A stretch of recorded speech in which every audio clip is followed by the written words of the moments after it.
आज के सेशन में जो हम सब फोकस करने वाले हैं, एक इंपॉर्टेंट एग्जाम जो कोमेट के 25 के नाम से जाना जाता है।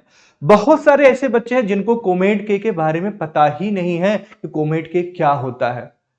और एक बात अगर हम आपसे डिस्क्लोज करें कि जो बच्चे मेंस का प्रिपरेशन उनसे अच्छे नहीं हो पा रहे हैं और वो फोकस कर रहे हैं सॉफ्टवेयर इंजीनियरिंग के लिए, आईटी के लिए, इलेक्ट्रॉनिक्स के लिए, उनके लिए ये एग्जाम तो वरदान साबित हो जाएगा। ये हमेशा ये हम अपना पर्सनल एक्सपीरियंस आपको बता रहे हैं कि आप बहुत सारे एग्जाम लिखते हैं, उसमें से कोमेट के one of the important exam है। तो आप इसका फॉर्म जरूर फिलअप करिए और सारे इंफॉर्मेशन, फॉर्म कब आया, कैसे पेपर होता है, सब कुछ यहीं पर हम डिस्कस करने वाले हैं, सब कुछ। ठीक है, वन बाय वन करके।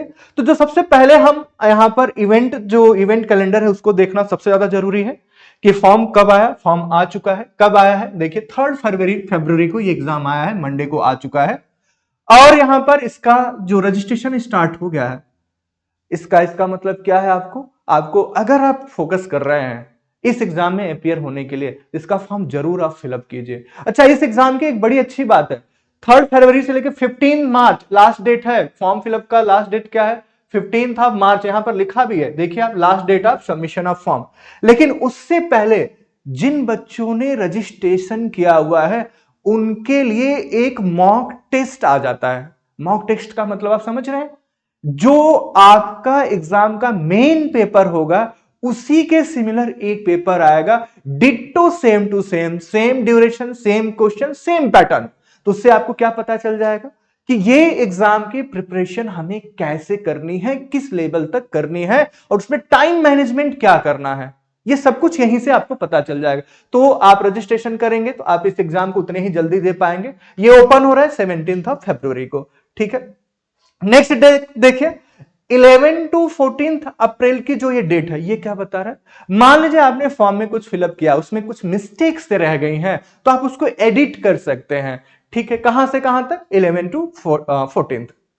लास्ट आप यहां पर देखिए 30 अप्रैल की बात करें, start date of downloading of hall ticket, मतलब ये 30 अप्रैल से अवेलेबल हो जाएगा हॉल टिकट आप एग्जाम में जिसको लेके अपियर होते हैं। ठीक है, तो हॉल टिकट मिल जाएगा। Very nice. एग्जाम कब होगा? जो सबसे ज्यादा इंपॉर्टेंट डेट है आपके लिए, वो एग्जाम्स क्या है?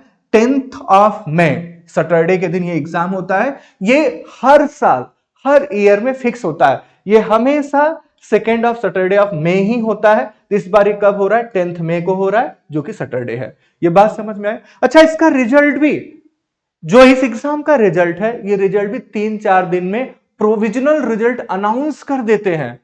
बहुत फास्ट और वेरी सिस्टमेटिक है। सबसे अच्छी बात यही है, सब कुछ यहां पहले से ही क्लियर होता है, क्रिस्टल क्लियर कर देते हैं कि क्या प्रोसीजर होगा इस एग्जाम में। तो ठीक है, ये तो रहा इवेंट कैलेंडर। इवेंट कैलेंडर के बाद जो इंपॉर्टेंट है एलिजिबिलिटी क्राइटेरिया, सेम जो आप मेंस के लिए दे रहे हैं वही एलिजिबिलिटी क्राइटेरिया है। क्या? या पीयूसी, यहां पर प्री यूनिवर्सिटी कॉलेज पास होना चाहिए आपका, या 10+2, मतलब आपने 12th पास किया हो। और कहां से? ये स्टेट या नेशनल रिकॉग्निशन आपका जो कॉलेज है वो होना चाहिए किसी भी गवर्नमेंट से, गवर्नमेंट बोर्ड का, सेंट्रल गवर्नमेंट्स का भी ये हो सकता है। लेकिन जब आप एग्जाम में जो आप पास कर रहे हैं, जो क्वालिफाइंग एग्जाम है जिसको आप पास कर रहे हैं, जो एलिजिबिलिटी क्राइटेरिया है, उसमें आपको ध्यान देना क्या? उसमें फिजिक्स कंपलसरी होना चाहिए, केमिस्ट्री कंपलसरी होना चाहिए, मैथमेटिक्स। आप बोलेंगे सर ये तो कंपलसरी होता ही है, जो इंजीनियरिंग की प्रिपरेशन करते हैं बिल्कुल कंपलसरी होता है। लेकिन इसके साथ साथ यहां पर एक देखिए, यहां पर क्या लिखा है, इंग्लिश भी आपको मैंडेटरी सब्जेक्ट होना चाहिए। 12th की बात कर रहे हैं, 10+2 के बाद, तो यहां पर इंग्लिश भी होना चाहिए, तभी आप इस एग्जाम में अपियर हो सकते हैं।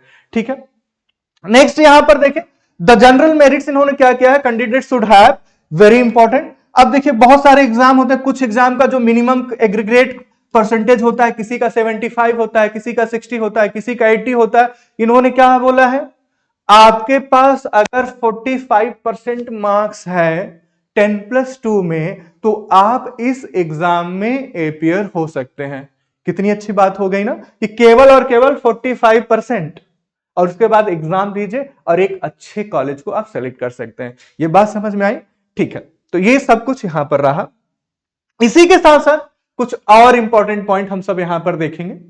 अब इन्होंने ये कहा है कि अगर आप इंजीनियरिंग में एपियर ही होना चाहते हैं, अगर इस एग्जाम को देना ही चाहते हैं, तो यहां पर क्या मैंडेटरी कर रहा है, फिजिक्स मैथमेटिक्स के साथ यहां पर ये तो कंपलसरी सब्जेक्ट हो गए, लेकिन अगर किसी ने बायोटेक्नोलॉजी, बायोलॉजी या कंप्यूटर साइंस जैसे सब्जेक्ट लिए हैं, वो भी इस एग्जाम में एपियर हो सकते हैं। मतलब केमिस्ट्री का रिप्लेसमेंट दिया है उन्होंने, तो ये भी एक अच्छी बात हो गई, बहुत अच्छी बात हो गया।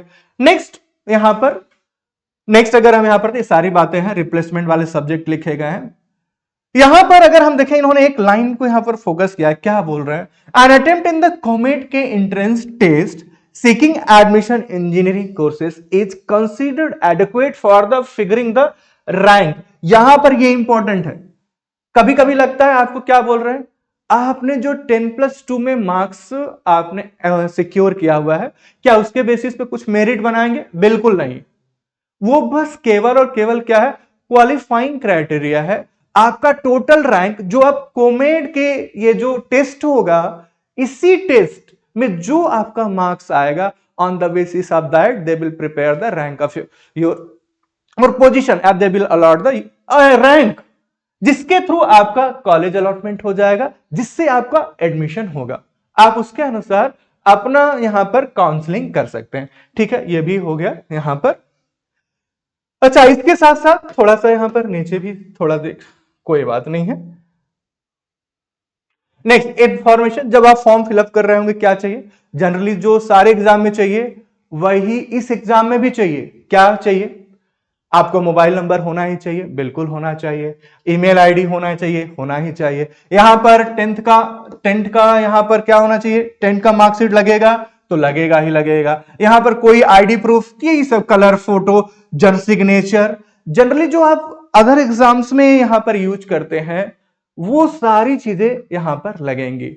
तो ये फॉर्म फिलअप करने का जो प्रोसीजर है। अच्छा, इनके ब्रोचर में इन्होंने फॉर्म को फिलअप कैसे करना है कंप्लीट डेमोस्ट्रेशन ब्राउचर के अंदर दिया है। वो ब्राउचर कहां मिलेगा? इसी वीडियो के डिस्क्रिप्शन बॉक्स में आपको वो ब्राउचर मिल जाएगा। तो उसको डाउनलोड करके भी अगर कोई डाउट आता है, वहां पर आप डाउनलोड कर सकते हैं, रीड कर सकते हैं। और अगर आपको यहां पर प्रॉब्लम हुआ है, अगर डिस्क्रिप्शन बॉक्स को समझने में भी कोई यहां पर प्रॉब्लम आती है, तो आपको क्या करना है, कमेंट में आपको मेंशन करना है, उसके ऊपर हम एक छोटा वीडियो बना भी सकते हैं। ठीक है, तो ये सारी बातें हो गई, क्या चीजें जरूरत पड़ती है ये आपने देखा, information of document. Next, test city. एक इंपॉर्टेंट बात है ये कि सर मान लेते हैं हमने फॉर्म फिलअप किया, ये कर्नाटका स्टेट के लिए एंट्रेंस एग्जामिनेशन है, तो क्या हमें एग्जाम देने कर्नाटका जाना पड़ेगा? नहीं, कर्नाटका या बैंगलोर, उसकी कैपिटल जो है बैंगलोर है, वहां पर आपको जाने की जरूरत नहीं है। अराउंड द कंट्री आप कहीं पर भी एग्जाम सेंटर सेलेक्ट कर सकते हैं। ऑनलाइन एग्जाम होता है सीबीटी बेस्ड, तो आप एग्जाम सेंटर कहीं भी सेलेक्ट कर सकते हैं। बात समझ में आ रही? आप जिस स्टेट में हो, महाराष्ट्र में है तो महाराष्ट्र, उत्तर प्रदेश है तो उत्तर प्रदेश, या कहीं आप मणिपुर ना, यहां पर आसाम, कहीं पर भी आप अपने जो नियरेस्ट सिटी है उसको सेलेक्ट कर सकते हैं एज अ एग्जाम सेंटर। ठीक है, तो तो कहीं जाने की जरूरत नहीं, अपने पास की सिटी में कहीं पर भी आप एग्जामिनेशन सेंटर देख सकते हैं। अच्छा, ये भी डिस्क्रिप्शन बॉक्स में जो ब्रोशर है ना, उसमें सब मेंशन है, आप देख भी सकते हैं। तो ये हो गया एग्जामिनेशन सेंटर के बाद। अब सबसे बड़ी बात है, सर फी कितनी लगेगी? अगर फॉर्म फिलअप करेंगे कुछ फीस तो चाहिए।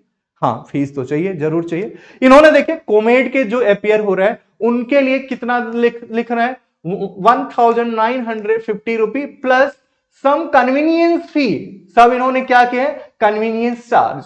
तो ये 10-20 रुपए, इसका मतलब क्या हो गया, लगभग आपको 2000 रुपी लगेगा कोमेड के लिए। लेकिन कुछ बच्चे यहां पर इसके साथ ही एक एग्जाम और होता है, क्या इन्होंने बोला, यूनिगेज का भी एग्जाम होता है, जो उसमें अपियर होना चाहिए, तो उनको कितना देना पड़ेगा, 3200 प्लस कन्वीनियंस फीस देना होगा। इससे आपको कोई लेना देना नहीं है, आपको फोकस किसके ऊपर करना है, कोमेड के ऊपर। ये बात समझ में आए? अच्छा, अब ये देखिए, आपको लग रहा है सर ये फी तो ज्यादा है क्या? बहुत सारे ऐसे एग्जाम होते हैं जिसमें 5-5, 6-6 हजार फी लेते हैं, और उसमें केवल और केवल आप काउंसलिंग कर पाते हैं। कितने में? 2 कॉलेजों में केवल काउंसलिंग कर पाते हैं, 3 कॉलेजेस में काउंसलिंग कर पाते हैं। लेकिन यहां पर 2000 पेमेंट करके मोर देन 200, और वो टॉप कॉलेजेस होते हैं 200, जिसमें प्लेसमेंट बहुत अच्छे होते हैं। आप इन 200 कॉलेजेस में आप यहां पर काउंसलिंग कर पाएंगे, तो इसलिए ये बेनिफिशियल भी होता है। अच्छा, इन कॉलेजेस जो कोमेट के थ्रू जो कॉलेजेस मिलते हैं उनका प्लेसमेंट बहुत अच्छा होता है, ये आप ध्यान में रखें यहां पर, कंपेयर टू अदर स्टेट। ये तो रही फी की बात।